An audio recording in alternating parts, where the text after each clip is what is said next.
Jesus Christ അഥവാ യേശു ക്രിസ്തു അഥവാ ഈസാ നബി അലൈഹിസ്സലാം ജൂത, ക്രൈസ്തവ, ഇസ്ലാം മതങ്ങളിൽ വ്യത്യസ്തമായ രൂപത്തിൽ വിശദീകരിക്കപ്പെടുന്ന ഒരു ചരിത്ര പുരുഷനാണ് ഈസാ നബി അലൈഹിസ്സലാം, അതായത് യേശു ക്രിസ്തു എന്ന് പറയുന്നത്. ഈ യേശു ക്രിസ്തുവുമായി ബന്ധപ്പെട്ടുകൊണ്ട് പലതരത്തിലുള്ള വേർഷൻസ് നമ്മൾ കേട്ടിട്ടുണ്ടാകും. ഇതിൽ നമ്മൾ ഈ ഒരു വീഡിയോയിൽ ഡിസ്കസ് ചെയ്യാൻ പോകുന്നത് യേശു ക്രിസ്തുവിന് എന്ത് സംഭവിച്ചു, അതുപോലെ തന്നെ ഇനി എന്താണ് സംഭവിക്കാനുള്ളത്, യേശു ക്രിസ്തുവിൻ്റെ തിരിച്ചുവരവ് സംഭവിക്കാനുണ്ട്, അതുമായി ബന്ധപ്പെട്ടുകൊണ്ടടക്കം ഇപ്പോൾ നമ്മളിപ്പോൾ സംസാരിച്ചു കൊണ്ടിരിക്കുന്ന സമയത്തടക്കം ലോകത്തിൻ്റെ വിവിധ ഭാഗങ്ങളിൽ സംഭവിച്ചുകൊണ്ടിരിക്കുന്ന ചില മാറ്റങ്ങൾ, അതേപോലെ തന്നെ ഇനി വരാനിരിക്കുന്ന കാര്യങ്ങളുമായി ബന്ധപ്പെട്ടുള്ള ചില പ്രവചനങ്ങളും അതിൻ്റെ ചില പുലർച്ചകളും ആണ് നമ്മൾ ഈ ഒരു വീഡിയോയിൽ ഡിസ്കസ് ചെയ്യാൻ പോകുന്നത്. അതിൻ്റെ ഒരു ഇസ്ലാമിക് പേഴ്സ്പെക്റ്റീവാണ് നമ്മൾ ഡിസ്കസ് ചെയ്യാൻ പോകുന്നത്. അപ്പോൾ എനിവേ, ജീസസുമായി ബന്ധപ്പെട്ടുകൊണ്ട് പലതരം വേർഷൻസ്, ഇപ്പോൾ ക്രൈസ്തവ വേർഷൻസ് ഉണ്ടാവും, ജൂതന്മാരുടെ വേർഷൻ ഉണ്ടാകും, അതുപോലെ തന്നെ സെക്യുലർ പേഴ്സ്പെക്റ്റീവ് ഉണ്ടാകും. ഇതൊക്കെ നിങ്ങൾ കേട്ടിട്ടുണ്ടാവും. ഇസ്ലാമിക് പേഴ്സ്പെക്റ്റീവ് കേൾക്കണം അല്ലെങ്കിൽ അറിയണം എന്ന് ആഗ്രഹിക്കുന്നവർക്കുള്ളതാണ് ഈ ഒരു വീഡിയോ. ഓക്കെ, അപ്പോൾ ഇസ്ലാം എന്താണ് ഈ വിഷയത്തിൽ പറയുന്നത് എന്നറിയണം എന്ന് ആഗ്രഹിക്കുന്നുണ്ടെങ്കിൽ നിങ്ങൾക്ക് ഈ വീഡിയോ മുഴുവനായിട്ട് കണ്ടാൽ വളരെ അത്ഭുതപ്പെടുത്തുന്ന ചില പ്രവചനങ്ങളും അതുപോലെ തന്നെ അതിൻ്റെ പുലർച്ചകളും നമുക്ക് കാണാൻ സാധിക്കും. മഹാനായ യേശു ക്രിസ്തുവുമായി ബന്ധപ്പെട്ടുകൊണ്ടുള്ള ഈ ഒരു പേഴ്സ്പെക്റ്റീവ് കൂടി അറിയണം എന്ന് ആഗ്രഹിക്കുന്നവർക്കുള്ളതാണ് ഈ ഒരു വീഡിയോ. അപ്പോൾ എനിവേ, ആദ്യമായി ജീസസിൻ്റെ തിരിച്ചുവരവ് സംസാരിക്കുന്നതിന് മുമ്പ്, അതിനെക്കുറിച്ച് വിശദീകരിക്കുന്നതിന് മുമ്പ് നമുക്ക് ആദ്യമായി ജീസസിന് എന്ത് സംഭവിച്ചു എന്നുള്ളതിൻ്റെ ഇസ്ലാമിക് പേഴ്സ്പെക്റ്റീവ് എന്ന് നോക്കാം. അപ്പോൾ നമുക്കറിയാം, ജൂത ക്രൈസ്തവ പേഴ്സ്പെക്റ്റീവ് എന്ന് പറയുന്നത് ജീസസ് ക്രൈസ്റ്റ് ക്രൂശീകരിക്കപ്പെട്ടു, കുരിശിൽ തറച്ചു, മരിച്ചു എന്നുള്ളതാണ് ജൂതന്മാരും ക്രൈസ്തവരും വിശ്വസിക്കുന്നത്. എന്നാൽ ഇതിൽ നിന്നും അല്പം വ്യത്യസ്തമായൊരു സ്റ്റാൻഡാണ് ഇസ്ലാമിനുള്ളത്. ഇസ്ലാം പറയുന്നത് ജീസസ് ക്രൈസ്റ്റ് മരണപ്പെട്ടിട്ടില്ല എന്നുള്ളതാണ്. ഞാൻ കൂടുതൽ വിശദീകരിക്കുന്നില്ല, നേരെ വിശുദ്ധ ഖുർആനിലേക്ക് തന്നെ പോകാം. 4-ാം അധ്യായം 156 മുതൽ 158 ആയത്ത് വരെയുള്ള ആയത്തിൽ വഖൗലിഹിം ഇന്നാ ഖതൽനൽ മസീഹ ഈസ ഇബ്നു മറിയം, അവർ പറയുകയാണ്, ജൂതന്മാരായ ആളുകൾ പറയുകയാണ്, നിശ്ചയമായും അള്ളാഹുവിൻ്റെ റസൂലായ, അള്ളാഹുവിൻ്റെ ദൂതനായ മറിയമിൻ്റെ മകൻ ഈസ എന്ന മസീഹിനെ ഞങ്ങൾ കൊലപ്പെടുത്തിയിരിക്കുന്നുവെന്ന് അവർ പറഞ്ഞതുകൊണ്ടും. അതായത് ജൂതന്മാർ പറയാണ്, ഞങ്ങൾ ഇന്ന ഖതൽന മസീഹ് ഈസ ഇബ്നു മറിയം, ഈ ഈസയെ ഞങ്ങൾ കൊന്നിരിക്കുന്നു എന്ന് അവർ പറഞ്ഞിരിക്കുന്നു. അങ്ങനെ ആ ഒരു ക്ലെയിം കൊണ്ട് തന്നെ ജൂതന്മാർ ശപിക്കപ്പെട്ടിരിക്കുന്നതാണ്.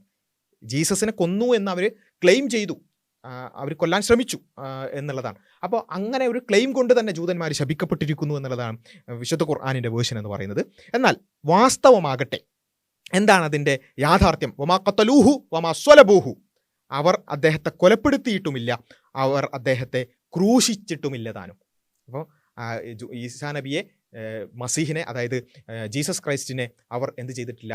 കൊലപ്പെടുത്തിയിട്ടില്ല, ക്രൂശിച്ചിട്ടുമില്ല. പിന്നെ എന്താ സംഭവിച്ചത്? എങ്കിലും അവർക്ക് തിരിച്ചറിയാതാക്കപ്പെട്ടിരിക്കുകയാണ് അവിടെ സംഭവിച്ചത്.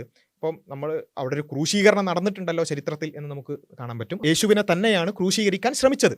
പക്ഷേ യേശുവിനെ അവർക്ക് തിരിച്ചറിയാൻ പറ്റാത്ത രൂപത്തിൽ മറ്റൊരാളെയാണ് അവർ ക്രൂശീകരിച്ചിട്ടുള്ളത്. യേശു ക്രിസ്തുവിനെ ദൈവം ആ ഒരു പ്രശ്നത്തിൽ നിന്നും സംരക്ഷിച്ചു എന്നുള്ളതാണ് ഇസ്ലാമിൻ്റെ വേർഷൻ. യേശു ക്രിസ്തു ക്രൂശീകരിക്കപ്പെട്ടിട്ടില്ല, അവർക്ക് അദ്ദേഹത്തെ തിരിച്ചറിയാൻ പറ്റാത്ത രൂപത്തിൽ യേശുവിനെ ദൈവം രക്ഷിച്ചു എന്നുള്ളതാണ് ഇസ്ലാമിക് വേർഷൻ. നിശ്ചയമായും അദ്ദേഹത്തിൻ്റെ കാര്യത്തിൽ ഭിന്ന അഭിപ്രായത്തിലായവർ, അല്ലെ, യേശുവിന് എന്തു സംഭവിച്ചു എന്നുള്ള വിഷയത്തിൽ പലതരത്തിലുള്ള അഭിപ്രായങ്ങളാണ്, പലതരം ഭിന്നമായ അഭിപ്രായങ്ങളാണ്. അങ്ങനെ അഭിപ്രായത്തിലുള്ളവർ അദ്ദേഹത്തിൻ്റെ സംഭവത്തെക്കുറിച്ച് സംശയത്തിൽ തന്നെയാണുള്ളത്. എല്ലാവർക്കും സംശയമാണ്, എന്താ സംഭവിച്ചത്, എന്താ സംഭവം എന്നുള്ള കാര്യത്തിൽ എല്ലാവർക്കും സംശയമാണ്. എന്നാൽ ദൈവത്തിൽ നിന്നുള്ള വഹി, അതായത് ദൈവത്തിൽ നിന്നുള്ള ദിവ്യബോധനം പറയുകയാണ്, അവർക്ക് അദ്ദേഹത്തെക്കുറിച്ച് യാതൊരു അറിവുമില്ല. പിന്നെ എന്താ ഉള്ളത്? ഊഹത്തെ പിൻപറ്റലല്ലാതെ. പല ആളുകളും പലതരം ഊഹങ്ങൾ, അങ്ങനെ ആയിരിക്കാം, ഇങ്ങനെ ആയിരിക്കാം എന്നുള്ള കുറച്ച് ഊഹങ്ങൾ മാത്രമാണ് ആളുകൾക്കുള്ളത്. എന്നാൽ ദൈവം പറയുകയാണ്, എല്ലാം അറിയുന്ന ദൈവം യേശുവിനെ കുറിച്ചുള്ള വൃത്താന്തം ജനങ്ങൾക്ക് അറിയിക്കുകയാണ്. ഉറപ്പായും അദ്ദേഹത്തെ അവർ കൊലപ്പെടുത്തിയിട്ടില്ല. വമാ ഖതലൂഹു യഖീന, അവർ അദ്ദേഹത്തെ കൊലപ്പെടുത്തിയിട്ടില്ല, പക്ഷേ അദ്ദേഹത്തെ അള്ളാഹു അവങ്കിലേക്ക് ഉയർത്തുകയത്തെ ചെയ്തിട്ട്, ബൽ റഫഅഹു അല്ലാഹു ഇലൈഹി, അവങ്കിലേക്ക് അള്ളാഹു ഉയർത്തുകയാണ് ചെയ്തിട്ടുള്ളത്. അള്ളാഹു പ്രതാപശാലിയും അഗാധജ്ഞനുമാകുന്നു. അപ്പോൾ ഇസ്ലാമിക് വേർഷൻ എന്താണ്? ഒരിക്കലും യേശു ക്രിസ്തു ക്രൂശീകരിക്കപ്പെട്ടിട്ടില്ല, യേശുവിനെ ദൈവം അവങ്കിലേക്ക് ഉയർത്തുകയാണ് ചെയ്തത് എന്നുള്ളതാണ് ഇസ്ലാമിക് വേർഷൻ. ഇത് മറ്റ് ഒരുപാട് ഹദീസുകളിലും ആയത്തുകളിലും നമുക്ക് കാണാൻ സാധിക്കും. ഖുർആൻ 3-ാം അധ്യായം 55-ാമത്തെ ആയത്തിലും നമുക്ക് കാണാൻ സാധിക്കും. അള്ളാഹു പറഞ്ഞ സന്ദർഭം ശ്രദ്ധിക്കുക.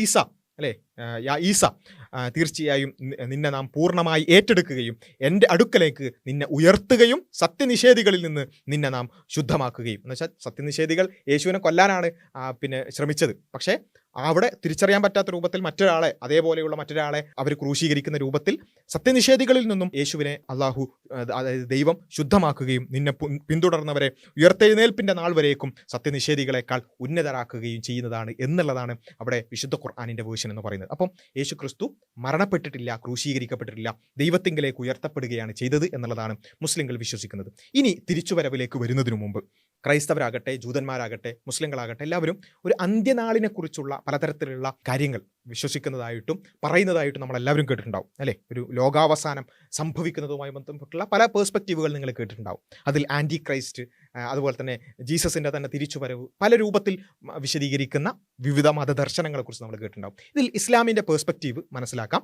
അതിൽ ഇസ്ലാം പറയുന്നത്, അല്ലെങ്കിൽ മുസ്ലിങ്ങൾ വിശ്വസിക്കുന്നത്, മുഹമ്മദ് നബി സല്ലല്ലാഹു അലൈഹി വസല്ലമയുടെ പ്രവചനങ്ങൾ നമുക്ക് കാണാൻ സാധിക്കും.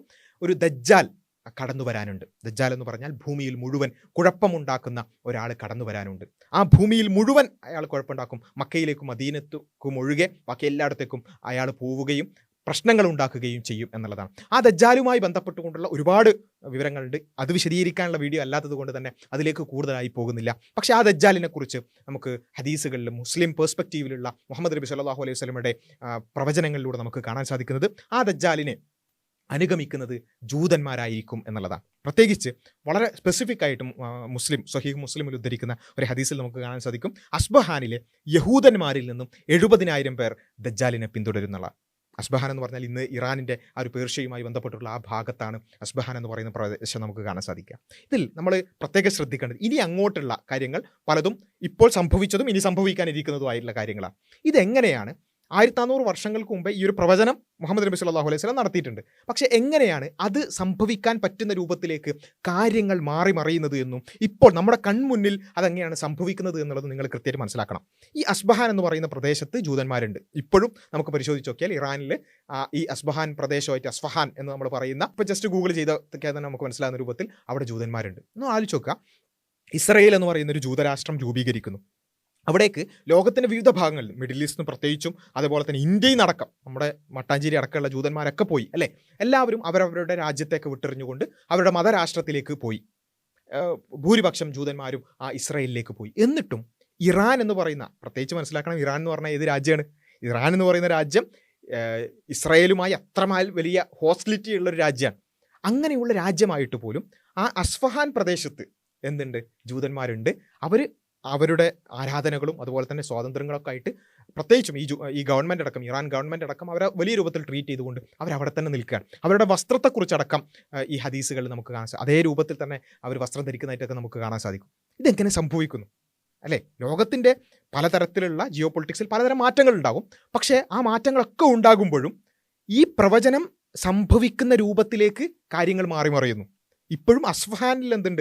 ജൂതന്മാരുണ്ട്. ലോകത്തിൻ്റെ മറ്റെല്ലാ ഭാഗത്തു നിന്നും ജൂതന്മാർ ഇസ്രായേലിലേക്ക് പോയിട്ടും ഈ അസ്ഫഹാനിൽ, അതായത് ഈ ദജ്ജാലിനെ അനുഗമിക്കുമെന്ന് പറഞ്ഞ സ്ഥലത്ത് ഇപ്പോഴും ജൂതന്മാരുണ്ട് എന്ന് നമുക്ക് കാണാൻ സാധിക്കും. മാത്രമല്ല, ഈ ജൂതന്മാർ ദജ്ജാലിൻ്റെ ആഗമനവുമായി ബന്ധപ്പെട്ടുകൊണ്ട്, ദജ്ജാലിൻ്റെ മരണവുമായി ബന്ധപ്പെട്ടുകൊണ്ടൊക്കെ, ആ ദജ്ജാൽ കൊല്ലപ്പെടുന്നതുമായി ബന്ധപ്പെട്ടൊക്കെ അത് ഇസ്രായേലുമായി ബന്ധപ്പെട്ടുകൊണ്ടുള്ള അത്തരം സ്ഥലങ്ങളിലാണ് കാണുന്നത്. എങ്ങനെയാണ്? ഇസ്രായേൽ എന്ന് പറയുന്ന രാജ്യം തന്നെ ഉണ്ടായിരുന്നില്ല അല്ലേ, ഏതാനും വർഷങ്ങളായിട്ടേ ഉള്ളൂ. ആ വർഷം ഈ 1948 ഇങ്ങനൊരു രാജ്യം ഉണ്ടാകുന്നത് തന്നെ. ആ രാജ്യം ഉണ്ടാകുന്ന ഒരു അവസ്ഥയിലേക്ക് എത്തുന്നത് തന്നെ 1900-ങ്ങൾക്ക് ശേഷമാണ്. 1900-ങ്ങൾക്ക് ശേഷമാണ് ലോകത്തിൻ്റെ വിവിധ ഭാഗങ്ങളിലുള്ള തീർത്തും അസംഘടിതരായ ജൂതന്മാർ എല്ലാവരും ഈ സയനിസ്റ്റ് മൂവ്മെൻറ്റിൻ്റെ ഭാഗമായി അവിടേക്ക് വരികയും അവിടെ ചില ഭീകര സംഘടനകൾ, ഹെഗാന, ഇർഗുൻ എന്നൊക്കെ പറയുന്ന ഭീകര സംഘടനകൾ ഉണ്ടാക്കുകയും അങ്ങനെ ഭീകര പ്രവർത്തനങ്ങളിലൂടെ ഒരു രാജ്യം ഉണ്ടാക്കുകയൊക്കെ ചെയ്യുന്നത്. ഈ രാജ്യം ഉണ്ടാക്കുന്നത് വരേക്കും, 1900-ങ്ങൾക്ക് മുമ്പ് വരെ ഒന്ന് ആലോചിച്ച് നോക്കുമ്പം ഈ പ്രവചനങ്ങളൊക്കെ എങ്ങനെ സംഭവിക്കാനാണ്? കാരണം അന്ന് ജൂതന്മാരെന്ന് പറഞ്ഞാൽ ഒരു ശക്തിയേ അല്ല. ലോകത്തിൻ്റെ വിവിധ ഭാഗങ്ങളിൽ ചെതറി നിൽക്കുന്ന രൂപത്തിലുള്ള ഒരു കമ്മ്യൂണിറ്റിയാണ് ജൂതന്മാർ. അങ്ങനെയുള്ള ജൂതന്മാർ ഇപ്പോൾ വളരെ വലിയൊരു സംഘടിത ശക്തിയായി ഒരു ഭീകര രാഷ്ട്രമടക്കം ഉണ്ടാക്കിക്കൊണ്ട് ഇനി വരാനിരിക്കുന്ന പ്രവചനങ്ങളിൽ നമുക്ക് കാണാൻ സാധിക്കും ദജ്ജാൽ വധിക്കപ്പെടുന്ന ആ പ്രദേശമടക്കം ഇന്ന് ഇസ്രായേലിൻ്റെ ഭാഗമാണ്. അപ്പോൾ അതൊക്കെ എങ്ങനെ സംഭവിക്കുന്നു? നമ്മൾക്കൊന്ന് ആലോചിച്ച് നോക്കാം. ഒരു 2 നൂറ്റാണ്ട് മുമ്പ് വരെ ആലോചിച്ച് നോക്കിയാൽ ഇതെങ്ങനെ പോസിബിളാണ്? കാരണം ജൂതന്മാർ എന്ന് പറഞ്ഞാൽ അത്ര വലിയ ശക്തിയല്ലല്ലോ എന്ന് നമുക്ക് വേണേൽ ആലോചിക്കാം.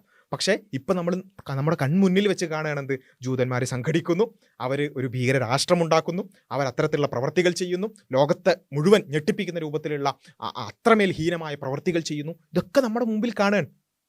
എങ്ങനെയാണ് മുഹമ്മദ് നബിയുടെ പ്രവചനം അതേപോലെ പുലരുന്ന രൂപത്തിലേക്ക് കാര്യങ്ങൾ മാറി മറിയുന്നത് എന്നുള്ളത് നമുക്ക് ഇതിൻ്റെ ഭാഗമായിട്ട് കാണാൻ സാധിക്കും. ഇനി ഇതാണ് ദജ്ജാലിൻ്റെ പ്രവർത്തികളുമായി ബന്ധപ്പെട്ടുകൊണ്ടുള്ള ചില കാര്യങ്ങൾ. അത് ഈ ജീസസിൻ്റെ തിരിച്ചുവരവുമായി ബന്ധപ്പെട്ടുകൊണ്ട് ആ ഒരു പ്രതലം മനസ്സിലാക്കുക എന്നുള്ളത് വളരെ ഇമ്പോർട്ടൻ്റ് ആയതുകൊണ്ടാണ് ആ കാര്യം പറഞ്ഞത്. ഇനി അങ്ങനെ ദജ്ജാൽ പ്രശ്നങ്ങളൊക്കെ ഉണ്ടാക്കും, ലോകത്ത് മുഴുവൻ പ്രശ്നങ്ങളൊക്കെ ഉണ്ടാക്കി, അങ്ങനെ പ്രശ്നങ്ങൾ ഉണ്ടാക്കിക്കൊണ്ടിരിക്കുമ്പോഴാണ് മഹാനായ യേശു ക്രിസ്തു തിരിച്ചു വരുന്നത്, ഈസാ നബി അലൈഹിസ്സലാം തിരിച്ചു വരുന്നത്. വിശുദ്ധ ഖുർആൻ 43-ാമത്തെ അധ്യായം 61-ാമത്തെ ആയത്തിൽ നമുക്ക് കാണാൻ സാധിക്കും. തീർച്ചയായും അദ്ദേഹം ഈസാ നബി അലൈഹിസ്സലാം അന്ത്യസമയത്തിനുള്ളൊരു അറിയിപ്പാകുന്നു. അതിനാൽ അതിനെ അന്ത്യസമയത്തെക്കുറിച്ച് നിങ്ങൾ സംശയിച്ചു പോകരുത് എന്നടക്കം നമുക്ക് കാണാൻ സാധിക്കും. ഇതിനെ വിശദീകരിച്ചുകൊണ്ട് മഹാനായ ഇബ്നു അബ്ബാസ് റളിയല്ലാഹു അൻഹു പറയാണ്, അന്ത്യനാളിന് മുമ്പുള്ള ഈസാ നബി അലൈഹിസ്സലാമിൻ്റെ പുറപ്പാടിനെ കുറിച്ചാണ് ഈ ഒരു കാര്യം എന്നുള്ളതാണ്. അപ്പോൾ ഈസാ നബി അലൈഹിസ്സലാം അന്ത്യനാളിന് മുമ്പ് ദജ്ജാൽ ഈ പറഞ്ഞ പ്രശ്നങ്ങളൊക്കെ ലോകത്ത് ഉണ്ടാക്കിക്കൊണ്ടിരിക്കുന്ന ആ ഒരു സമയത്ത് ഈസാ നബി അലൈഹിസ്സലാം തിരിച്ചു വരും. മാത്രമല്ല ഇതിൽ പ്രത്യേകം നമ്മൾ മനസ്സിലാക്കേണ്ടത് മുഹമ്മദ് നബി സല്ലല്ലാഹു അലൈഹി വസല്ലമയുടെ ഒരു പ്രവചനാണ്. നബി സല്ലല്ലാഹു അലൈഹി വസല്ലം പറയുന്നത്, എനിക്കും എൻ്റെയും അദ്ദേഹത്തിന്, അതായത് ഈസാ നബി അലൈഹി സ്വലാമിൻ്റെയും ഇടയിൽ മറ്റൊരു നബിയുമില്ല. അതായത് മുഹമ്മദ് നബി സല്ലല്ലാഹു അലൈഹി വസല്ലം വഫാത്തായി, മരണപ്പെട്ടു പോയി. അതിനുശേഷം ഈ പറഞ്ഞ ലോകാവസാനത്തോടടുക്കുമ്പോൾ ദജ്ജാൽ വരും. ആ ദജ്ജാലിനെ കൊല്ലാൻ വേണ്ടി, അല്ലെങ്കിൽ ആ ദജ്ജാലിൽ നിന്നും ജനങ്ങളെ മോചിപ്പിക്കാൻ വേണ്ടി മഹാനായ യേശു ക്രിസ്തു അവതരിക്കും. ഈ മുഹമ്മദ് നബിയുടെ മരണത്തിനും അതുപോലെ തന്നെ ഈസാ നബിയുടെ പുനരാഗമനത്തിനും ഇടയിൽ മറ്റൊരു നബിമാരുമില്ല. കാരണം മുഹമ്മദ് നബി സല്ലല്ലാഹു അലൈഹി വസല്ലമാണ് അന്ത്യപ്രവാചകൻ. ആ പ്രവാചകന് ശേഷം ഇനി ഈസാ നബി അലൈഹി സ്വലാം മാത്രമാണ് വരാനിരിക്കുന്നത് എന്നതടക്കം മുഹമ്മദ് നബി സല്ലല്ലാഹു അലൈഹി വസല്ലം പറയുകയാണ്. ഇനി ഇങ്ങനെ ഈ ഈസാ നബി അലൈഹി സ്വലാം എവിടേക്കാണ് വരിക, എങ്ങനെയാണ് വരിക എന്നുള്ളതടക്കം നമുക്ക് ഹദീസുകളിൽ കാണാൻ സാധിക്കും. വളരെ കൃത്യമായി നമ്മളെ അത്ഭുതപ്പെടുത്തുന്ന രൂപത്തിലുള്ളൊരു ഹദീസാണ്. സ്വഹീഹ് മുസ്ലിമിലുള്ള 2937-ാമത്തെ ഹദീസാണ്. നബി സല്ലല്ലാഹു അലൈഹി വസല്ലം പറയാണ്, അന്നേരം അള്ളാഹു അൽ മസീഹ് ഇബ്നു മറിയമിനെ നിയോഗിക്കും. ജീസസ് ക്രൈസ്റ്റിനെ ദൈവം എന്ത് ചെയ്യും? ഇങ്ങനെയുള്ള ദജ്ജാൽ ഈ പ്രശ്നങ്ങളൊക്കെ ഉണ്ടാക്കി ലോകത്ത് മുഴുവൻ പ്രശ്നങ്ങൾ വ്യാപിക്കപ്പെട്ടിരിക്കുന്ന ആ ഒരു സമയത്ത് ജീസസ് ക്രൈസ്റ്റിനെ ദൈവം നിയോഗിക്കും. ദിമഷ്കിൻ്റെ, അതായത് ദമസ്കസിൻ്റെ കിഴക്കുഭാഗത്തുള്ള അൽ മനാറത്തുൽ ബൈളാ, വെള്ള മിനാരത്തിന് അരികിൽ മഞ്ഞ വർണ്ണങ്ങളുള്ള 2 വസ്ത്രങ്ങളിലായി 2 മലക്കുകളുടെ ചിറകിൽ കൈകൾ വെച്ചുകൊണ്ട് അദ്ദേഹം, അതായത് ജീസസ് ക്രൈസ്റ്റ്, ആകാശത്ത് നിന്ന് വന്നിറങ്ങും. മഹാനായ യേശു ക്രിസ്തുവിൻ്റെ ആ ഒരു വരവിനെക്കുറിച്ച് വളരെ സുന്ദരമായിക്കൊണ്ട് ഈ ഹദീസുകളിൽ വിശദീകരിക്കുകയാണ്. ദമസ്കസിലുള്ള വെള്ള മിനാരത്തിലേക്കാണ് ഈസാ നബി അലൈഹിസ്സലാം, ജീസസ് ക്രൈസ്റ്റ് തിരിച്ചു വരിക. അപ്പോൾ നമ്മൾ മനസ്സിലാക്കുക, ഇത് മുഹമ്മദ് നബി സല്ലല്ലാഹു അലൈഹി വസല്ലം പറയുന്ന സമയത്ത് ദമസ്കസിൽ ഇങ്ങനെ ഒരു പള്ളിയില്ല, മിനാരവും ഇല്ല. എന്നാൽ ഇന്ന് നമുക്ക് കാണാൻ സാധിക്കും, ഈ പറഞ്ഞ പ്രദേശത്ത്, ഇതേ സ്ഥലത്ത് ഉമയ്യദ് മോസ്ക്, അല്ലേ, വളരെ ചരിത്ര പ്രസിദ്ധമായിട്ടുള്ള ഉമയ്യദ് മോസ്കും അതിന് 3 മിനാരങ്ങളും അതിൽ വെള്ള മിനാരവും നമുക്ക് കാണാൻ സാധിക്കും. അപ്പോൾ ഈ ഉമയ്യദ് മോസ്ക്, അതുമാത്രമല്ല, ഇത് നമ്മൾ പ്രത്യേകം മനസ്സിലാക്കേണ്ടത്, ഈ ലോകാവസാനത്തോടടുക്കുമ്പോൾ അല്ലെങ്കിൽ അന്ത്യനാളിനോടടുക്കുമ്പോൾ ഈ പ്രവചനം പുലരാൻ പറ്റുന്ന രൂപത്തിലേക്ക് കാര്യങ്ങൾ മാറി മറിയുകയാണ്. വീണ്ടും നമുക്ക് കാണാം, ഇത്രയും കാലം അസദ് ഭരണകൂടത്തിന് കീഴിൽ ഷിയാ ഭീകരരുടെ കീഴിലൊക്കെ ആയിരുന്നു ഈ ദമസ്കസും സിറിയയുമെല്ലാം. എന്നാൽ ഈ കഴിഞ്ഞ വർഷങ്ങളിലാണ് അത് മോചിപ്പിക്കപ്പെടുന്നത് പോലും. കഴിഞ്ഞ വർഷമാണ് എന്ത് ചെയ്യുന്നത്? സിറിയ മോചിപ്പിക്കപ്പെടുന്നതും ദമസ്കസും അതുപോലെ തന്നെ ഉമയ്യദ് മോസ്കും മോചിപ്പിക്കപ്പെടുന്നത്. അപ്പോൾ ഇത്രയും കാലം നമ്മൾ കഴിഞ്ഞ വർഷം മുമ്പ് വരേക്കും ഈ ഒരു പ്രവചനം പുലരാൻ പറ്റുന്ന ഒരു അവസ്ഥയായിരുന്നില്ല ഉണ്ടായിരുന്നത്. ഈ കഴിഞ്ഞ വർഷം അതിനടക്കം ദമസ്കസ് അടക്കം ഉമയ്യദ് പള്ളി അടക്കം മുസ്ലിങ്ങളുടെ കയ്യിലേക്ക് തിരിച്ചു വരുന്ന ഒരു അവസ്ഥയടക്കം നമ്മൾ കാണുകയാണ്. അപ്പോൾ ആ രൂപത്തിലേക്ക് എല്ലാ നിലക്കും അത് പുലരാൻ പറ്റുന്ന അവസ്ഥയിലേക്ക് കാര്യങ്ങൾ മാറി മറിയുകയാണ്. ഇതാണ് ആ ഒരു വെള്ള മിനാരം എന്ന് പറയുന്നത്. ഈ വെള്ള മിനാരത്തിലേക്കാണ് പണ്ഡിതന്മാരുടെ ഭൂരിപക്ഷ അഭിപ്രായ പ്രകാരം ഈ ഒരു വെള്ള മിനാരത്തിലേക്കാണ് 2 മലക്കുകളുടെ, മാലാഖമാരുടെ ചിറകേറിക്കൊണ്ട് മഹാനായ യേശു ക്രിസ്തു ഭൂമിയിലേക്ക് തിരിച്ചു വരുന്നത് എന്നുള്ളത് നമുക്ക് കാണാൻ സാധിക്കും. അതിനുശേഷം ആ ജീസസിൻ്റെ ആ വരവിൻ്റെ പ്രൗഢിയും ആ ഒരു ഭംഗിയും നമുക്ക് ഹദീസുകളിൽ കാണാൻ സാധിക്കും. അദ്ദേഹം തല താഴ്ത്തിയാൽ വെള്ളത്തുള്ളികൾ ഇറ്റി വീഴും. എന്നുവെച്ചാൽ അത്രയും ഒരു നനവുള്ള, ഒരു ഫ്രഷായ ഒരു രൂപമായിരിക്കും ജീസസ് ക്രൈസ്റ്റിന് ഉണ്ടാവുക എന്നുള്ളത് നമുക്ക് കാണാൻ സാധിക്കും. തല ഉയർത്തിയാലോ തിളക്കമാർന്ന മുത്തുകൾ അദ്ദേഹത്തിൽ നിന്നും ഉതിർന്നു വീണാം. അത്രയും പ്രൗഢിയോടുകൂടിയായിരിക്കും ജീസസിൻ്റെ തിരിച്ചുവരവ് എന്ന് നമുക്ക് കാണാൻ സാധിക്കും. അദ്ദേഹത്തിൽ നിന്നുള്ള നിശ്വാസത്തിൻ്റെ മണമടിക്കുന്ന ഏതൊരു സത്യനിഷേധിയും മരിക്കുകയല്ലാതെ നിവൃത്തിയില്ല. അദ്ദേഹത്തിൻ്റെ നിശ്വാസമാകട്ടെ അദ്ദേഹത്തിൻ്റെ ദൃഷ്ടി എത്തുന്നിടത്തേക്ക് ചെന്നെത്തും. അത്രയും അത്ഭുതകരമായ പ്രൗഢിയോടുകൂടിയായിരിക്കും ആ നിശ്വാസം പോലും. സത്യനിഷേധികൾ അത് ശ്വസിച്ച് മരിക്കുന്ന രൂപത്തിലേക്ക്, ആ രൂപത്തിലേക്കായിരിക്കും ജീസസിൻ്റെ തിരിച്ചുവരവ് എന്നുള്ളതാണ്. ഇനി എന്താണ് സംഭവിക്കുക? അങ്ങനെയുള്ള പ്രൗഢിയോടുകൂടിയുള്ള തിരിച്ചുവരവിന് ശേഷം ഈസാ നബി അലൈഹിസ്സലാം, ജീസസ് ക്രൈസ്റ്റ് എന്തു ചെയ്യും? അങ്ങനെ അദ്ദേഹം ദജ്ജാലിനെ അന്വേഷിക്കും, ദജ്ജാലിനെ പിന്തുടരും. എന്നിട്ട് എന്തു ചെയ്യും? ബാബുലുദ്ദിൽ വെച്ച് ദജ്ജാലിനെ കണ്ടുമുട്ടുകയും ദജ്ജാലിനെ വധിക്കുകയും ചെയ്യും. ഇവിടെയാണ് ഈ ബാബുലുദ് എവിടെയാണ്? ഈ ബാബുൽ യുദ്ധ് നമുക്ക് കാണാൻ സാധിക്കും ഇന്ന് ഇസ്രയേലിലുള്ള ടെൽ അവീവിൽ നിന്നും ഏതാനും കിലോമീറ്ററുകൾ മാത്രം, കിഴക്കൻ ജെറൂസലമിൽ നിന്ന് ഏതാനും കിലോമീറ്ററുകൾ മാത്രം പിന്നെ അകലെയുള്ള ഒരു സ്ഥലമാണ് ബാബുൽ യുദ്ധ് എന്ന് പറയുന്നത്. നിങ്ങൾക്ക് ഇപ്പോൾ തന്നെ വേണമെങ്കിൽ ഗൂഗിൾ മാപ്പിൽ ലോദ് എന്ന് സെർച്ച് ചെയ്താൽ, ബാബുലോത്ത് എന്ന് സെർച്ച് ചെയ്താൽ ഈ ഒരു സ്ഥലം നമുക്ക് കാണാൻ സാധിക്കും. ഇന്നത്തെ ഇസ്രയേലിലാണ് ഈ പ്രദേശം നമുക്ക് കാണാൻ സാധിക്കുക. ഒന്ന് ആലോചിച്ച് നോക്കണം, യേശു ക്രിസ്തു തിരിച്ചുവരവും ആ തിരിച്ചുവരവുമായി ബന്ധപ്പെട്ടുകൊണ്ട് ദജ്ജാലിനെ, ആൻറ്റിക്രൈസ്റ്റിനെ ജൂതന്മാരാണ് ആ ദജ്ജാലിനെ അനുഗമിക്കുക, ആ ജൂതന്മാരായിരിക്കും ഈ ദജ്ജാലിൻ്റെ കൂടെ ഉണ്ടാവുക എന്നൊക്കെ പറയുമ്പോൾ ആ ജൂതന്മാരാൽ സംരക്ഷിക്കപ്പെടുന്ന അല്ലെങ്കിൽ ആ ജൂതന്മാരാൽ പിന്തുടരപ്പെടുന്ന ആ ദജ്ജാൽ എവിടെയായിരിക്കും വധിക്കപ്പെടുക? ഇന്ന് ജൂതരാഷ്ട്രമായിക്കൊണ്ട്, ജൂതഭീകര രാഷ്ട്രമായി അറിയപ്പെടുന്ന ഈ ഇസ്രയേലിലെ ടെൽ അവീവിന് അടുത്തുള്ള ഈ ബാബുൽ യുദ്ധിൽ വെച്ചുകൊണ്ടാണ്. ഇപ്പം നിങ്ങൾക്ക് സെർച്ച് ചെയ്താൽ തന്നെ, ഗൂഗിൾ മാപ്പിൽ നോക്കിയാൽ തന്നെ നിങ്ങൾക്ക് ആ സ്ഥലം കാണാൻ സാധിക്കും. ഇതൊക്കെ എത്ര കൃത്യമായിട്ടാണ് റസൂലുള്ളാഹി സ്വല്ലല്ലാഹു അലൈഹി വസല്ലമയുടെ പ്രവചനങ്ങൾ അതേപോലെ ചിന്തിക്കുന്ന ആളുകളെ സംബന്ധിച്ചിടത്തോളം ഇതൊക്കെ എങ്ങനെ എല്ലാം ഒരേപോലെ എങ്ങനെയാണ് പിന്നെ അതേപോലെ പാലിക്കപ്പെടുക? ജസ്റ്റ് ഒന്ന് ആലോചിച്ചാൽ നമുക്ക് മനസ്സിലാകും. അതിനുശേഷം മഹാനായ ജീസസ് ക്രൈസ്റ്റ് തിരിച്ചു വന്നതിന് ശേഷം എന്തൊക്കെയാണ് സംഭവിക്കുക? എൻ്റെ ആത്മാവ് ആരുടെ കയ്യിലാണ്? മുഹമ്മദ് നബി സല്ലല്ലാഹു അലൈഹി വസല്ലം പറയുകയാണ്, അവൻ തന്നെയാണ് സത്യം, അതായത് അള്ളാഹു തന്നെയാണ് സത്യം. ഈസ ഇബ്നു മറിയം നീതിമാനായ ഭരണാധികാരിയായി വന്നിറങ്ങുവാൻ സമയമെടുത്തിരിക്കുന്നു. ഈ നീതിമാനായ ഭരണാധികാരിയെ കൊണ്ട് പിന്നെ ഈ ജീസസ് ക്രൈസ്റ്റ് ലോകം ഭരിക്കും. അദ്ദേഹം കുരിശ് ഉടക്കും, അതുപോലെ തന്നെ പന്നിയെ കൊല്ലും, ജിസിയെ നിർത്തലാക്കും. ഈ 3 കാര്യങ്ങളാണ് ജീസസ് ക്രൈസ്റ്റ് തിരിച്ചു വന്നതിന് ശേഷം ചെയ്യുക. എന്തുകൊണ്ടാണ് ഈ കുരിശു ഉടക്കൽ? കാരണം നമുക്ക് ഖുർആനിലടക്കം കാണാൻ സാധിക്കും, ജീസസിന്റെ തിരിച്ചുവരവിന് ശേഷം വേദക്കാരായ ആളുകൾ, ആ ജീസസിന്റെ മരണത്തിന് മുമ്പ് വേദക്കാരായ ആളുകൾ ഈ ജീസസിൽ വിശ്വസിക്കുന്നതാണ്. കാരണം എന്താ? വേദക്കാരായ ആളുകൾ അവരിപ്പോൾ വിശ്വസിക്കുന്നത് ജീസസ് ക്രൈസ്റ്റ് കുരിശിൽ മരിച്ചു എന്നുള്ളതാണ്. ജീസസിന്റെ തിരിച്ചുവരവോടുകൂടി അവർക്ക് മനസ്സിലാകും അങ്ങനെ സംഭവിച്ചിട്ടില്ല, ഉയർത്തപ്പെടുകയാണ് ചെയ്തത്. ആ ജീസസ് ദൈവത്തിന്റെ പ്രവാചകനാണ്, ഇതാ തിരിച്ചു വന്നിരിക്കുന്നു എന്ന് ബോധ്യപ്പെട്ട് വേദക്കാരടക്കം ഈ ജീസസിൽ വിശ്വസിക്കും. അപ്പോൾ പിന്നെ ഈ കുരിശ് പിന്നെ എന്ന് പറയുന്നത് ഇപ്പോൾ ജീസസിന്റെ ക്രൂശീകരണത്തിന്റെ ഭാഗമായിട്ടാണ് അത് മനസ്സിലാക്കുന്നത്. അതിനെ ഉടക്കുക എന്ന് പറയുന്ന പ്രവൃത്തി ജീസസ് ചെയ്യും. അതുപോലെ തന്നെ പന്നിയെ കൊല്ലുകയും ജിസിയ എന്ന് പറയുന്ന ടാക്സ് സമ്പ്രദായം ഉണ്ടല്ലോ, ജിസിയ ടാക്സ്, അത് നിർത്തലാക്കുകയും ചെയ്യും. എന്നിട്ട് അതിനുശേഷമുള്ള ജീസസിൻ്റെ ഭരണത്തിന് കീഴിലുള്ള ആ ഒരു ലോകം എങ്ങനെയായിരിക്കും? യാതൊരാളും സമ്പത്ത് സ്വീകരിക്കാത്ത വിധം സമ്പത്ത് ഒഴുകും.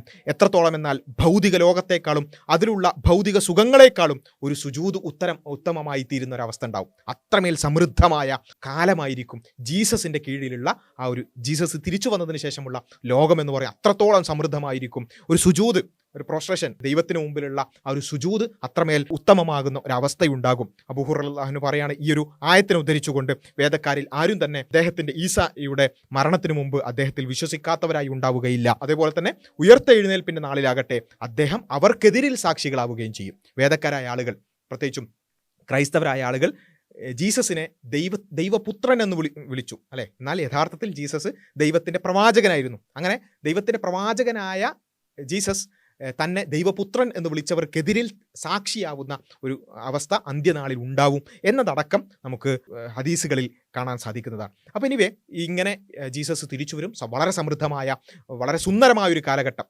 രണ്ടാളുകൾക്കിടയിൽ ശത്രുതയില്ലാത്ത കാലഘട്ടമാണ് അത് എന്നുള്ളതാണ് സ്വഹീഹ് മുസ്ലിമിലുള്ള 2940 ഹദീസ് നമുക്ക് കാണാൻ സാധിക്കുന്നത്. അത്ര ശത്രുതകളില്ലാത്ത സമൃദ്ധമായ ഒരു കാലം ജീസസിന് കീഴിൽ വരാനിരിക്കുന്നു എന്നുള്ളതാണ് നമുക്ക് കാണാൻ സാധിക്കുന്നത്. ഇനി എത്ര കാലമാണ് ജീസസിൻ്റെ ഭരണം ഉണ്ടാവുക? സ്വഹീഹ് മുസ്ലിമിലുള്ള ഈ സെയിം ഹദീസിൽ നമുക്ക് കാണാൻ സാധിക്കും, ശേഷം അദ്ദേഹം 7 വർഷക്കാലം ജനങ്ങളുടെ കൂടെ താമസിക്കും.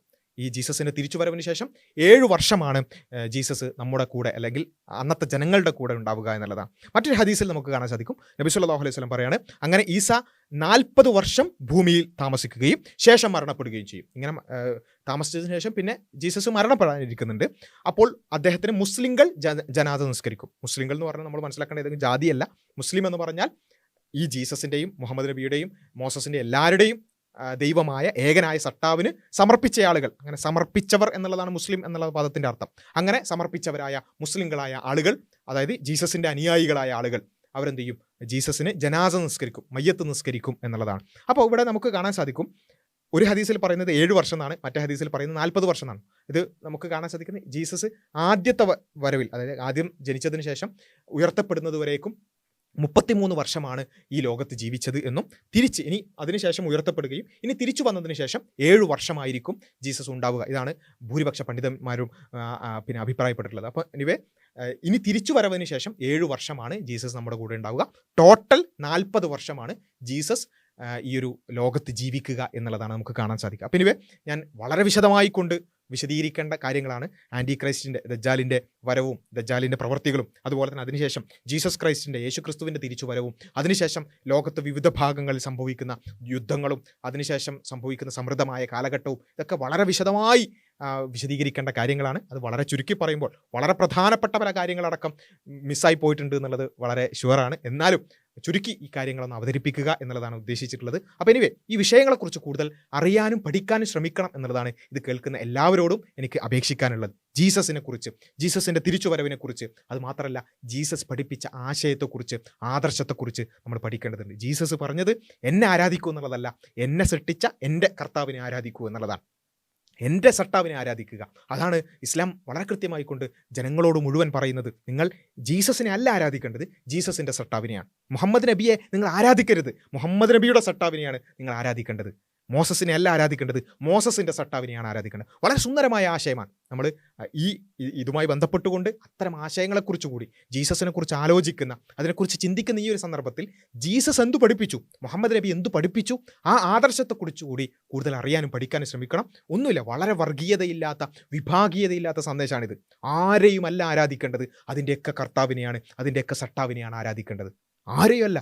ഹിന്ദുവിനെയും മുസ്ലിമിനെയും ക്രിസ്ത്യാനിയെയും മതമുള്ളവനെയും ഇല്ലാത്തവനെയും എല്ലാവരെയും സൃഷ്ടിച്ച ഏകനായ ഒരു സട്ടാവുണ്ട്, ഏകനായ ഒരു കർത്താവുണ്ട്. ആ സട്ടാവിനെ മാത്രം ആരാധിക്കുക, അവന് മാത്രം ആരാധനകൾ അർപ്പിക്കുക എന്ന് പറയുന്ന സന്ദേശമാണ് എല്ലാ പ്രവാചകന്മാരും, മോസസ് ആകട്ടെ, ജീസസ് ആകട്ടെ, മുഹമ്മദ് നബി ആകട്ടെ, എല്ലാ പ്രവാചകന്മാരും ആ വളരെ സുന്ദരമായ സന്ദേശമാണ് ജനങ്ങളെ പഠിപ്പിച്ചിട്ടുള്ളത്. ആ ഏകനായ കർത്താവിന് ജീവിതം സമർപ്പിക്കുക എന്നാണ് അവരെല്ലാവരും ആവശ്യപ്പെട്ടിട്ടുള്ളത്. ആ സമർപ്പണത്തിന് അറബിയിൽ പറയുന്ന പേരാണ് ഇസ്ലാം.